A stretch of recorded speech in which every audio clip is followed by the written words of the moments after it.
So today's topic is about the meiosis, and we have completed meiosis first. रात पढ़ा हुआ है meiosis first, आज is meiosis second पढ़न and इसके साथ ही जो meiosis जो ये cell cycle है वो complete हो जाएगा. और इस वाले टॉपिक में जो ये meiosis second है ये बहुत ही छोटा सा टॉपिक है और मैं इसमें थोड़ा बहुत और ऐड करूंगा. इसमें एक और टॉपिक में इसी वाले लेक्चर में ऐड करूंगा, that is cell cycle control system. चलिए जी चलते हैं किसकी ओर. Now we will start with the meiosis second.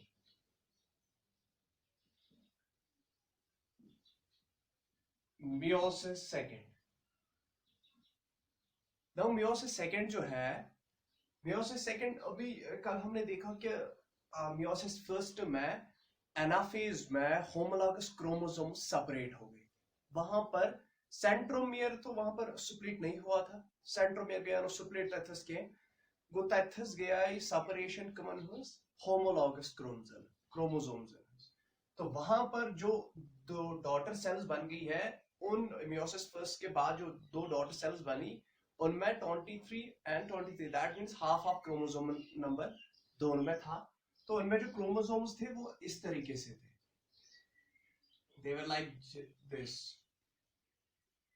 वो ऐसे थे क्रोमोसोम्स.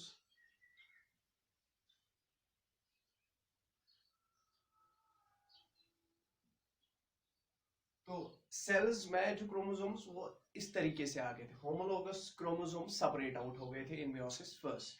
अब देखो meiosis सेकंड में क्या हो जाएगा, ये जो डॉटर सेल्स है जिनका हैप्लॉइड क्रोमोसोम नंबर आ गया है, अब इन्हीं डॉटर सेल्स का meiosis सेकंड हो जाएगा.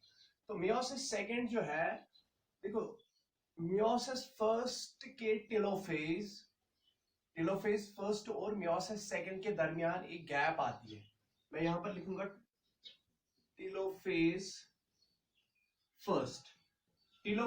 फर्स्ट और meiosis सेकंड, इनके दरमियान एक गैप आती है. That gap is known as interkinesis. उस गैप को हम क्या बोलते हैं? इंटरकाइनेसिस.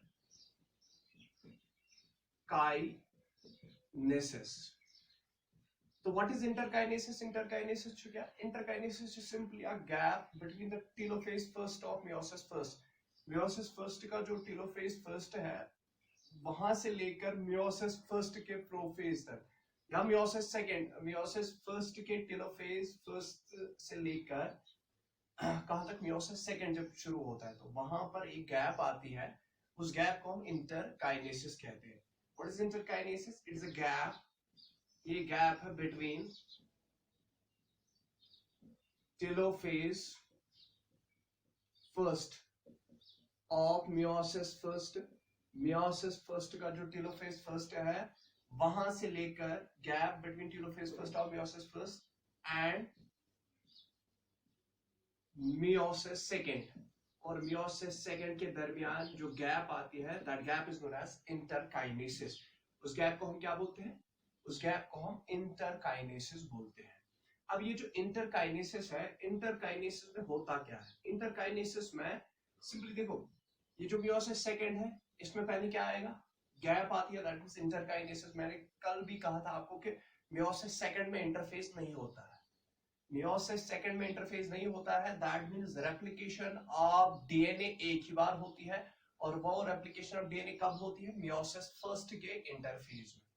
meiosis सेकंड का कोई इंटरफेस नहीं है. meiosis सेकंड का डायरेक्टली क्या आ जाता है? एम फेज आ जाता है, एम फेज. लेकिन इसमें अब क्या है, इसमें एक गैप क्रिएट हो जाती है बिटवीन टेलोफेज फर्स्ट और meiosis सेकंड के दरमियान गैप एक आ जाती है. That gap is known as interkinesis. और उस गैप में होता क्या है एक्चुअली? उस टाइम पीरियड में क्या होता है उस टाइम में जो इंटरकाइनेसिस, ये जो गैप है, इस गैप में क्या होता है? G1 इंटरफेस का G1 हो जाएगा. G1 में क्या होता है? G1 में most of the organelles duplicate हो जाती है. तो इंटरकाइनेसिस में most of the organelles duplicate हो जाएंगी. और इसमें गैप 2 आता है, G1 एंड G2 होता है, लेकिन S फेज नहीं होता है. तो दैट मींस meiosis सेकंड में इंटरफेस तो नहीं होता है, लेकिन G1 और G2 फेजेस ऑकर हो सकते हैं, लेकिन S फेज कभी ऑकर नहीं हो सकता है. जो इंटरकाइनेसिस है, इंटरकाइनेसिस आप मान लो कि ये इंटरफेज है किसका? meiosis सेकंड का. तो उसमें खाली G1 और G2 phases हो रहे हैं, तथ मंज S phase गसन कह गो interkinesis to simply a gap between the telophase first to meiosis first to the bay meiosis second यदि start छु गसन दरमियान छ a gap, you know, that gap is known as interkinesis. और इस interkinesis में क्या होता है? interkinesis में G1 होता है, G1 phase is mostly duplication of organelles, and G2 phase इसमें भी क्या होती है? duplication of mitochondria, और किसकी duplication हो जाती है? और duplication हो जाती है plastids की। तो ये तो interkinesis था। अब देखो चलिए, अब interkinesis तो सिंपल था। interkinesis एक गैप आती है between telophase first of meiosis first and meiosis second।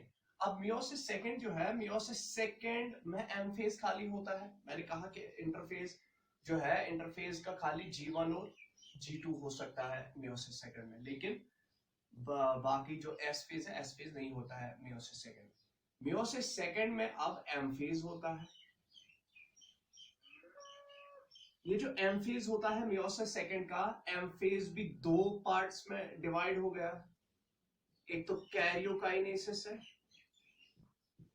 और दूसरा क्या है? दूसरा साइटोकाइनेसिस है। साइटोकाइनेसिस, कैरियोकाइनेसिस सबको पता ही है कि karyokinesis means division of nucleus, division of nucleus. और इसमें ये क्या होता है कैरियोकाइनेसिस? इसको हम कैरियोकाइनेसिस सेकंड लिखेंगे, क्योंकि कैरियोकाइनेसिस meiosis सेकंड का हो रहा है। तो कैरियोकाइनेसिस सेकंड हो रहा है, डिवीजन ऑफ न्यूक्लियस हो रहा है। इसमें क्या हो जाएगा? ये इन फेजेस हो जाएगा, 5 फेजेस में। ये इसमें क्या आते हैं? कैरियोकाइनेसिस फेजेस में होता है, तो क्या कौन कौन से 4 फेजेस आते हैं इसमें? Prophase second, metaphase second,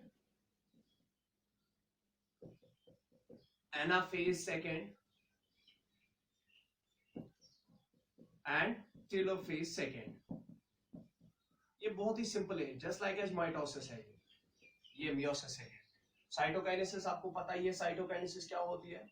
division of cytoplasm, division of cytoplasm. Cytoplasm से डिवाइड कैसे? और आपको याद रखना है कि साइटोप्लाज्म जो एनिमल सेल्स में साइटोप्लाज्म कैसे डिवाइड होता है? By furrow formation. कैसे होता है ये? By furrow formation. और फरो, मैंने आपको बोला था कि फरो क्या है? एक डिप्रेशन हो जाता है। कैसे डिप्रेशन हो जाता है? एक मिडल बॉडी, स्पाइनल के इक्वेटर पर एक मिडल बॉडी अपीयर हो जाती है मेटाफेज पर, और वो मिडल बॉडी किसकी बनी होती है? वो साइटोप्लाज्म की बनी होती है। उसके बाद जो एनाफेज आता है, वो जो मिड बॉडी है, मिड बॉडी के अकॉर्डिंगली प्लाज्मा मेम्ब्रेन भी कंस्ट्रिक्ट करती है, वो एक डिप्रेशन बनाती है जिसको हम फरो कहते हैं। और ये फरो फिर डीपर एंड डीपर हो जाता है और अल्टीमेटली ये डिवाइड कर देता है एक सेल को, 2 सेल्स में। ठीक है, ये तो साइटोकाइनेसिस और काइरोकाइनेसिस है। चलिए जी, अब हम पढ़ते हैं जो डिवीजन ऑफ न्यूक्लियस हो रहा है प्रोफेज फर्स्ट सेकंड में क्या हो रहा है। तो देखो ये जो meiosis सेकंड है, meiosis सेकंड का जो ये प्रोफेज फर्स्ट है, प्रोफेज सेकंड। अब देखो प्रोफेज सेकंड में क्या होता है? meiosis सेकंड के प्रोफेज सेकंड में क्या होता है?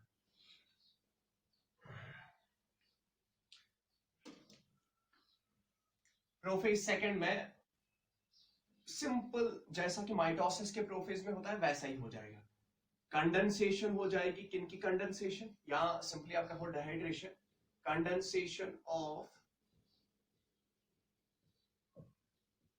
क्रोमोसोम्स और क्रोमैटिन।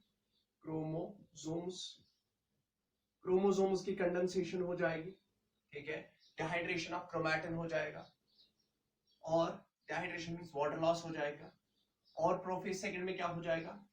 प्रोफेज सेकंड में फॉर्मेशन ऑफ एस्टर हो जाएगी। फॉर्मेशन ऑफ एस्टर बनन का प्रोफेज सेकंड एस्टर देखो कैसे बनता है, लेकिन जो इसमें एस्टर या स्पाइंडल जो बनता है, एस्टर देखो, एस्टर तो आपको पता ही है कि न्यूक्लियस के बाहर ये न्यूक्लियस है, ये nuclear membrane, utmost chromosomes they are just like this. Chromosomes अभी ऐसे हैं, ये क्रोमोसोम्स है। ये न्यूक्लियस के अंदर है। तो यहां पर क्या है, यहां पर सेंट्रियोल्स है। अब सेंट्रियोल्स भी देखो, सेंट्रियोल्स भी जीवन फेज में ही क्या हो जाते हैं, वो जीवन फेज में ही इसके इंटरकाइनेसिस में ही सेंट्रियोल डुप्लीकेट हो जाते हैं। अब इन्होंने डुप्लीकेशन की है तो ये बन गए हैं ऐसे। अब यहाँ पर ये protein rays, astral rays radiate करेंगे, ये यथस्थित रहेंगे एस्ट्रल रेज नेवर को।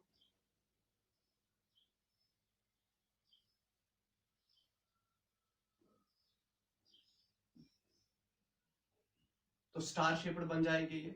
इसी तरह यहां से भी ये एस्ट्रल रेज छोड़ेंगे तो ये स्टार शेप्ड बन जाएंगे। तो star shaped structures are known as asters. Aster किसका बना होता है, एस्ट्रल रेज। एस्ट्रल रेज किसकी बनी होती है, खुद एस्ट्रल रेज प्रोटीन्स की बनी होती है। Astral rays plus centriole. Astral rays और सेंट्रियोल एक दूसरे के साथ मिलकर एक स्टार शेप्ड बॉडी बनाते हैं जिसको हम एस्टर कहते हैं। तो एस्टर तो बन गए, यहाँ पर प्रोफेज सेकंड में एस्टर बन गया। अब उसके बाद क्या हो जाएगा, उसके बाद जो ये न्यूक्लियर मेम्ब्रेन है, न्यूक्लियर मेम्ब्रेन ब्रेक हो जाएगी। Nuclear membrane breaks.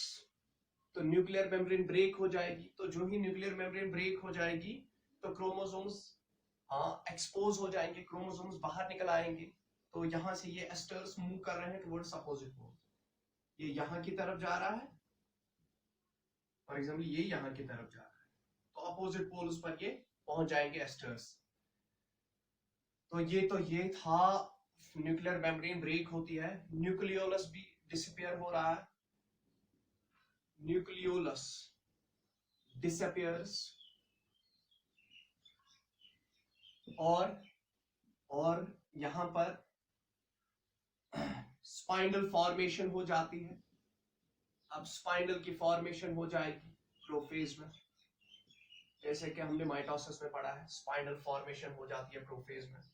तो प्रोफेज सेकंड में भी वही हो जाएगा, यहाँ पर स्पाइनल की फॉर्मेशन हो जाएगी। आप देखो स्पाइनल जो है यहाँ पर बन जाएगा स्पाइनल बाय परपेंडिकुलर गॉडियस मियोसिस फर्स्टस में बने हम हॉरिजॉन्टलस में। अब ये वाला spinal perpendicular to meiosis first के स्पाइनल के परपेंडिकुलर बन जाएगा। That means this spinal will be like this, ये ऐसे हो जाएगा।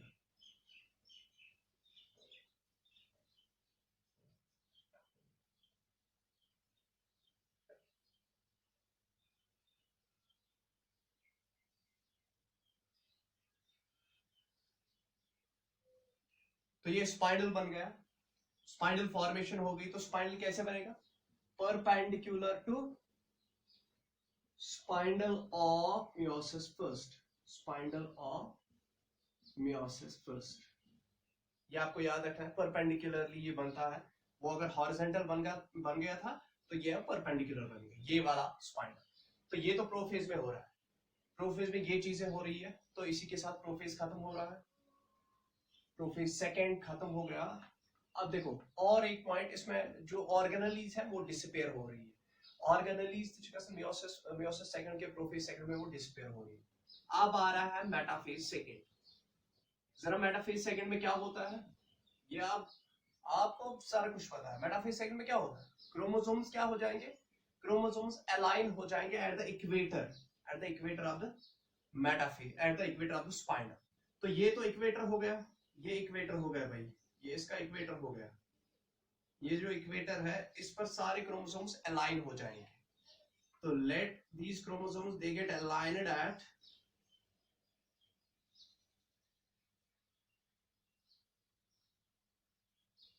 ये अलाइन हो रहे हैं एट द मेटाफेज और इक्वेटर।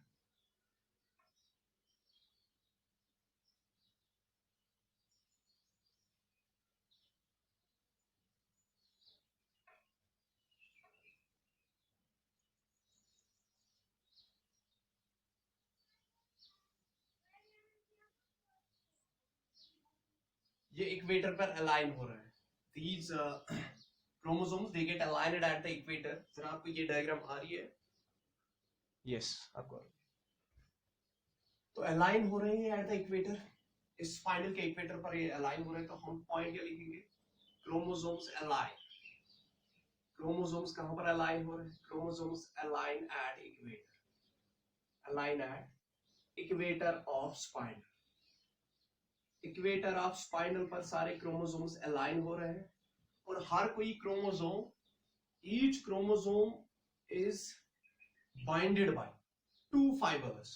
हर कोई क्रोमोसोम 2 फाइबर से बंधा हुआ है। एक फाइबर इस वाले एस्टर से, इस वाले पोल से एक फाइबर आ रहा है, इस वाले पोल से एक फाइबर आ रहा है, वो काइनेटोकोर पर अटैच हो रहा है। इस वाले पोल से एक फाइबर आ रहा है, वो यहाँ की तरफ के काइनेटोकोर से बाइंड हो रहा है। दैट मींस ईच क्रोमोसोम, यहां पर हम लिखेंगे each chromosome is binded by 2 fibers, by 2 spinal fibers, ठीक है, at the centromere। तो सेंट्रोमियर पर ये दोनों फाइबर्स अटैच हुए होते हैं क्रोमोसोम पर, लेकिन सेंट्रोमियर के किस वाले पार्ट पर? काइनेटोकोर पर। डिस्क शेप्ड स्ट्रक्चर्स होते हैं सेंट्रोमियर पर, उसी के साथ ये अटैच हुए होते हैं। these microtubules are the spinal fibers। यहां तक हो गया, ये तो मेटाफेज आपका कंप्लीट हो गया है। नाउ इसके बाद अगर आप स्क्रीनशॉट लेना चाहते हो तो आप जल्द से स्क्रीनशॉट ले लो इसको। Try to memorize these things as quick as you can. अब देखो यहां पर अब आ रहा है एनाफेज, एनाफेज सेकेंड। तो एनाफेज सेकेंड में क्या हो रहा है? एनाफेज सेकेंड में जैसे कि माइटोसिस में हमने माइटोसिस में जो एनाफेज हमने पढ़ा उसमें स्प्लिटिंग हो रही थी किसकी? सेंट्रोमियर की। तो यहां पर भी स्प्लिटिंग हो जाएगी सेंट्रोमियर। खाली मियोसिस फर्स्ट के एनाफेज में होमोलॉगस क्रोमोसोम सेपरेट होंगे, लेकिन यहां पर क्या हो जाएगी? Splitting of centromere. तो सेंट्रोमियर स्प्लिट हो रहा है, centromere splitting of centromere takes place. अब जो ही सेंट्रोमियर स्प्लिट हो जाएगा, व्हेन द सेंट्रोमियर स्प्लिट्स, देखो ये ऐसे हो जाएंगे। नाउ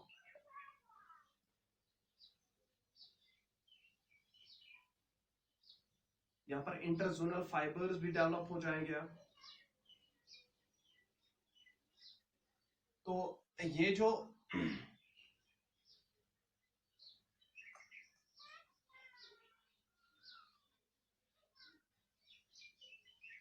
यहां का पोल है, this is the pole,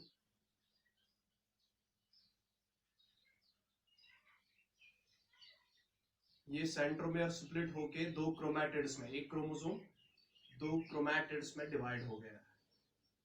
and these chromatids are now moving towards the poles. अब देखो ये वाला क्रोमैटिड यहां जाएगा और ये वाला क्रोमैटिड भी यहां जाएगा और ये 2 क्रोमैटिड्स यहां जाएंगे, इस वाले पोल पर।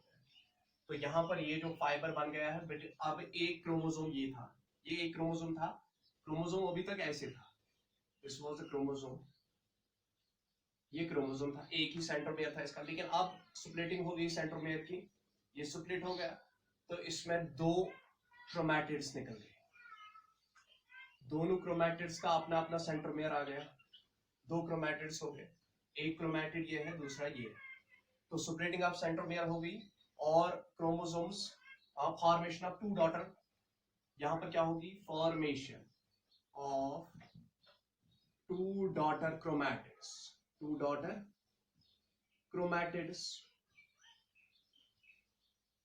Formation of 2 daughter chromatids. और क्रोमैटिड्स के दरमियान, 2 क्रोमैटिड्स के दरमियान यहां पर एक फाइबर क्रिएट हो गया, इसको हम इंटर क्रोमोसोमल फाइबर भी कहते हैं, इंटर क्रोमोसोमल फाइबर, ठीक है। तो between the 2 chromatids formation of inter chromosomal fibre हो गया यहाँ पर। तो एनाफेज में स्प्लिटिंग हो रही है सेंट्रोमेयर की, और जो ही स्प्लिटिंग हो रही है सेंट्रोमेयर की, 2 क्रोमैटिड्स बन रहे हैं, फॉर्मेशन ऑफ 2 डॉटर क्रोमैटिड्स, ठीक है। नाउ दीस क्रोमैटिड्स ये किस शेप में? ये वी वाले शेप में कहां जाएंगे? They will move in wheel like pattern towards the poles. अब ये वाला यहां पहुंच जाएगा और ये वाले 2 यहां पहुंच जाएंगे, ये वाले 2 यहां पहुंच जाएंगे। तो दैट मींस 23 यहां, 23 वहां। तो एक और पॉइंट इसमें क्या आ जाएगा? Chromatids, chromatids will move in V-shaped pattern, V-shaped pattern towards respective poles, अपने अपने पोल्स की तरफ ये जाएंगे, टुवर्ड्स रेस्पेक्टिव पोल्स। और ये कैसे जाते हैं? क्योंकि ये जो स्पाइनल फाइबर होता है, ये स्पाइनल फाइबर बेसिकली क्या होता है, ये माइक्रोट्यूब्यूल होता है। तो माइक्रोट्यूब्यूल में क्या होती है, माइक्रोट्यूब्यूल ऐसे होता है, माइक्रोट्यूब्यूल में एक साइड पॉलीमराइजेशन हो रही है, एक साइड डिपॉलीमराइजेशन हो रही है। तो इस माइक्रोट्यूब्यूल फाइबर की भी, स्पाइनल फाइबर की भी डिपॉलीमराइजेशन हो जाएगी, जिससे इसकी लेंथ क्या हो जाएगी, शॉर्ट हो जाएगी, और जिससे ये इन क्रोमैटिड्स को अपनी ओर खींचेगा। ठीक है, तो डिपॉलीमराइजेशन से ये इन क्रोमैटिड्स को अपनी ओर खींच रहा है। तो ये तो एनाफेज सेकंड कंप्लीट हो गया। अब इसके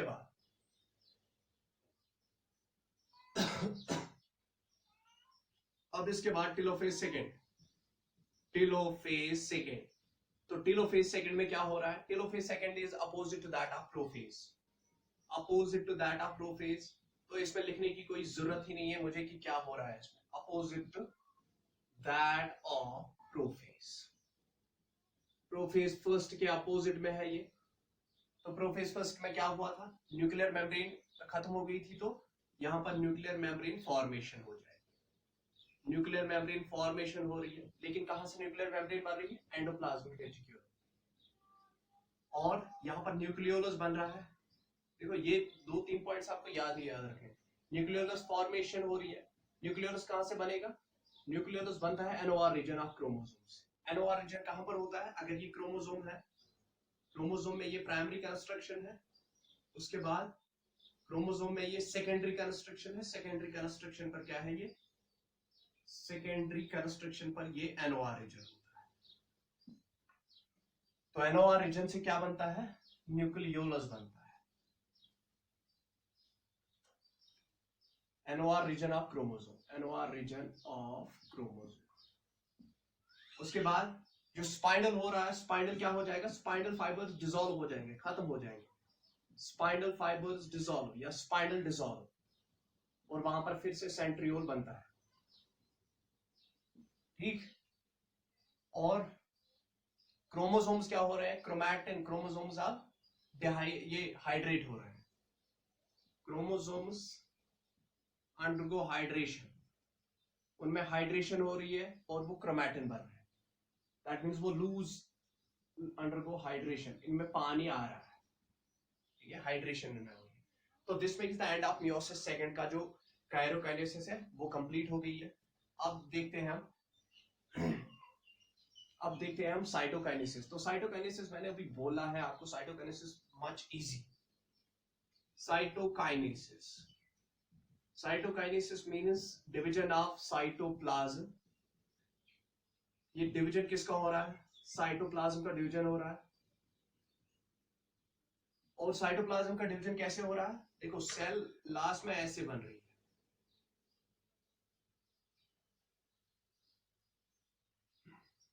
ये कुछ उल्टा ही बन गया, ऐसे। देखो, यहां से न्यूक्लियर मेम्ब्रेन भी डेवलप होगी वापस, और ये क्रोमोसोम्स यहां चले गए, 23 यहां, 23 यहां पर भी न्यूक्लियर मेम्ब्रेन फॉर्म होगी। ठीक, और अब क्या है, ये तो फरो हो गया। फरो, फरो कैसे बना? पहले स्पाइनल के दौरान मिड बॉडी क्रिएट हो गई। मिडिल बॉडी जो इस यहां पर, ये क्या है? ये स्पाइनल है,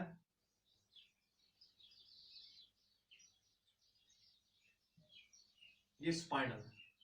तो स्पाइनल के at the equator of the spinal यहां पर मिड बॉडी क्रिएट हो गई, साइटोप्लाज्म की एक डेंस बॉडी क्रिएट हो गई जिसको हम मिड बॉडी कहते हैं, मिडल बॉडी। तो वो यहां पर अपीयर हो गई मेटाफेज पर।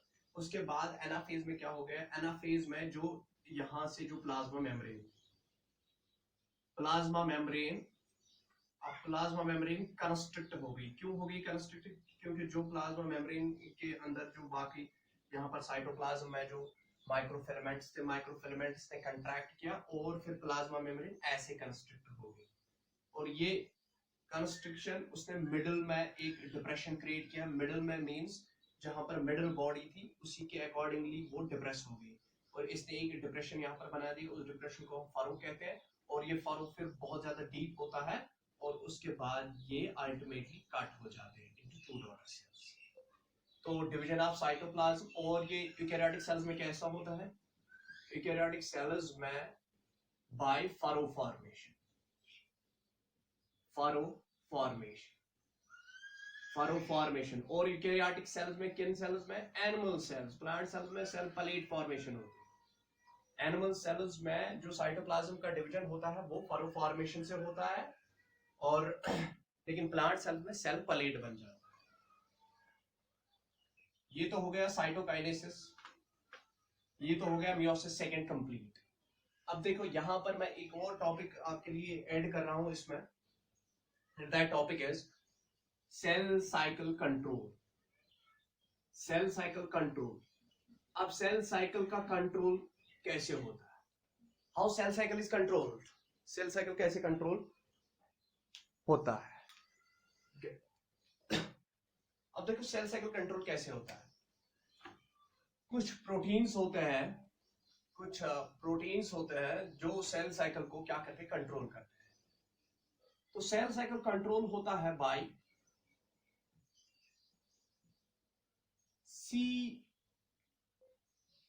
CDKs, cyclin dependent kinases. ये प्रोटीन्स हैं जिनको हम कह रहे हैं साइक्लिन डिपेंडेंट काइनेसिस। लेकिन ये एंजाइमेटिक प्रोटीन्स है। इनकी फंक्शन कैसे है? Just like as enzyme, they are proteins but these proteins are having enzyme action. तो इनकी एक्शन कैसे है? Catalytic, they are catalytic in function, catalytic in function. That means they are enzymatic in function. CDKs, cyclin dependent kinases. और दूसरा कौन करता है इसको कंट्रोल? साइक्लिन्स। साइक्लिन्स ये क्या है? These are proteins. ये प्रोटीन्स है जो कंट्रोल करते हैं किसको? Cell cycle. सेल साइकिल को कौन कंट्रोल करता है? एक तो साइक्लिन्स करते हैं और CDKs करते हैं। अब देखो साइक्लिन्स और CDKs कैसे कंट्रोल इनको करते हैं। अब देखो साइक्लिन्स का नाम साइक्लिन्स क्यों पड़ा? क्योंकि हर किसी फेज, एक सेल साइकिल में साइक्लिन्स बनते भी हैं और खत्म भी होते हैं। दैट मींस ये रिसाइकिल भी होते हैं, ये सिंथेसिस भी इनकी होती है साइक्लिन्स की एक सेल साइकिल में, और इनकी डिग्रेडेशन भी होती है। इसलिए इनका नाम साइक्लिन्स पड़ा, क्योंकि ये फॉर्म भी होते हैं उसके बाद डिग्रेड भी होते हैं एक सेल साइकिल में, और इनकी डिग्रेडेशन जरूरी होती है so that cell cycle can move from G1 phase to S phase to G2 phase। तो हर किसी फेज, सेल साइकिल के हर किसी फेज में एक particular type of cyclin present होता है और particular type of CDK present होता है। अब वो मैं आपको यहाँ पर बताऊंगा। ये आपने लिखा CDKs और साइक्लिन्स क्या करते हैं? सेल साइकिल को कंट्रोल करते हैं। इनकी कैटालाइटिक फंक्शन है, और साइक्लिन्स की अभी मैं फंक्शन आपको बोलूंगा साइक्लिन्स क्या है। अब देखो यहां पर मैं एक, आप भी ऐसे ही बनाओगे, ड्रा दिस सर्कल, ये सर्कल आप बना लोगे। ये मतलब है कि सेल साइकिल है ये। देखो जी,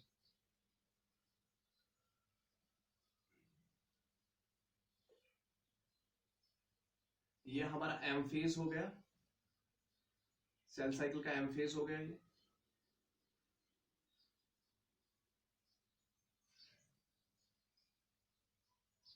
ये हमारा कौन सा फेज हो गया? G1 फेज हो गया। और उसके बाद कौन सा फेज आता है? S फेज आता है। तो ये हमारा S फेज हो गया।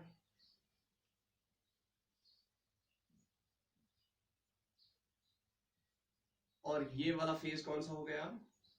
This is G2 phase, that means interphase और एम फेज। तो ये G2 फेज हो गया।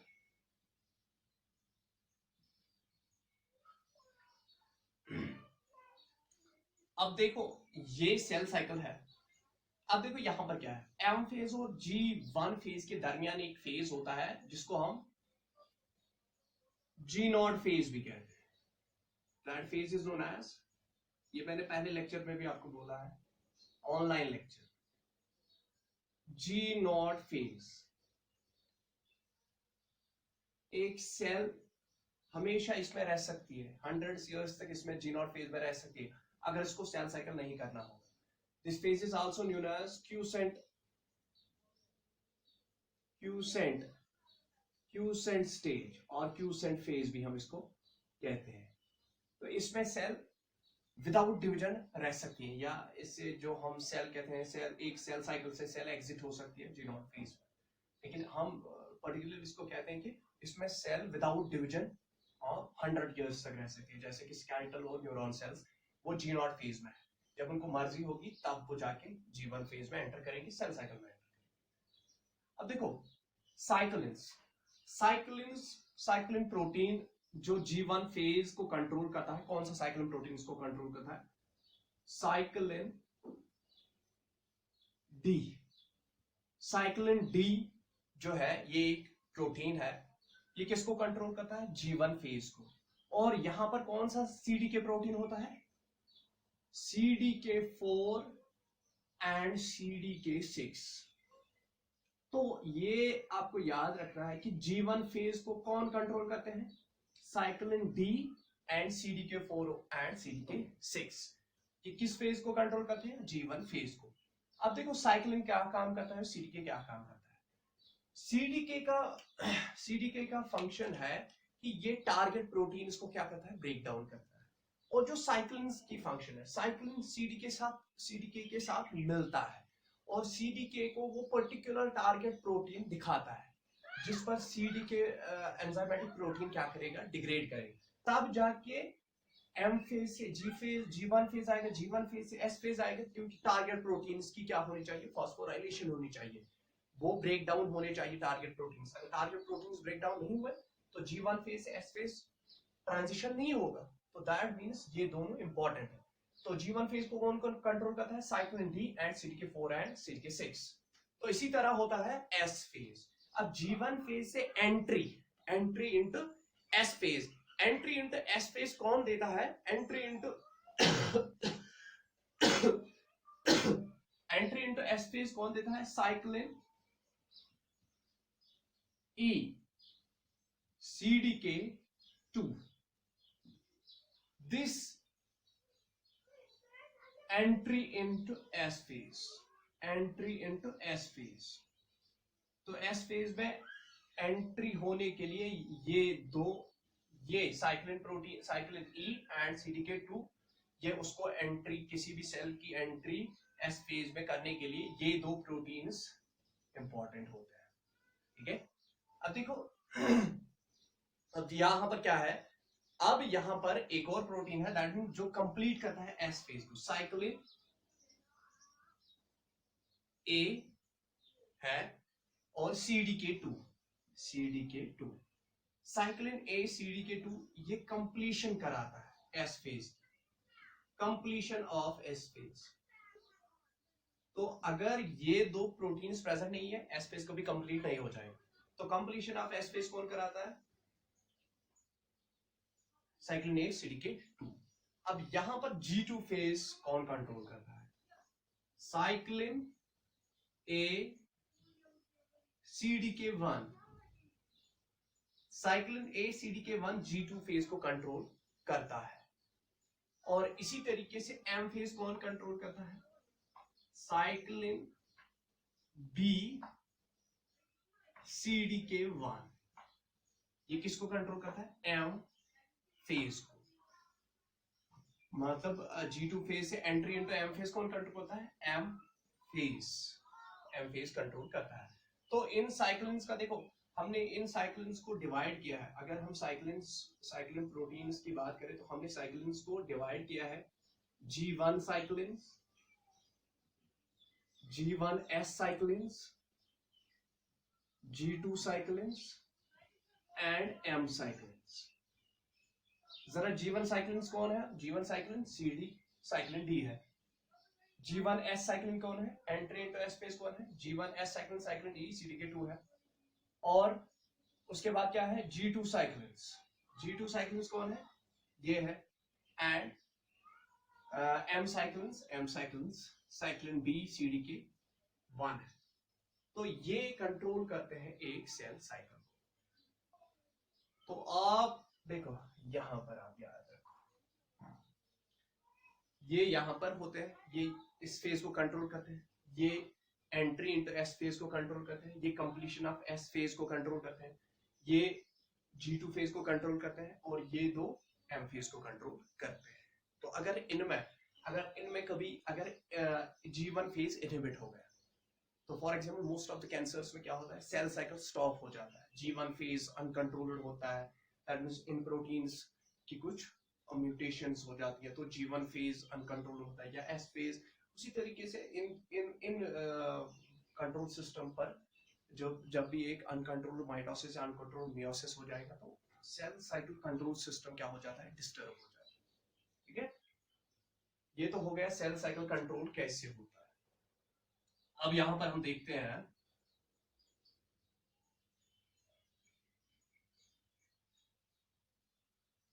inhibitors of cell cycle, inhibitors of cell cycle। Cell cycle को बहुत सारी चीजें इनहिबिट करती है। The first one is colchicine, ये मैंने आपको पहले ही बोला है। कॉलचाइसिन ये क्या है, एक ड्रग है, केमिकल है, ये क्या करता है, ये इनहिबिट करता है सेल साइकिल को, और ये मेनली कहां पर यूज होता है, मेटाफेज पर। मेटाफेज पर अगर हमने कॉलचाइसिन को डाल दिया तो ये स्पाइनल की फॉर्मेशन को रोक देता है। It inhibits the spindle formation. Colchicine ये क्या करता है, इनहिबिट्स स्पाइनल फॉर्मेशन, ये स्पाइनल फॉर्मेशन को रोक देता है। और ये आप याद रखोगे, इस पर ऑब्जेक्टिव पूछा जाता है। कॉलचाइसिन ये मेटाफेज पर यूज होता है और इनहिबिट किसको करता है, स्पाइनल फॉर्मेशन को ये इनहिबिट करता है। इंट्राकैनाजोल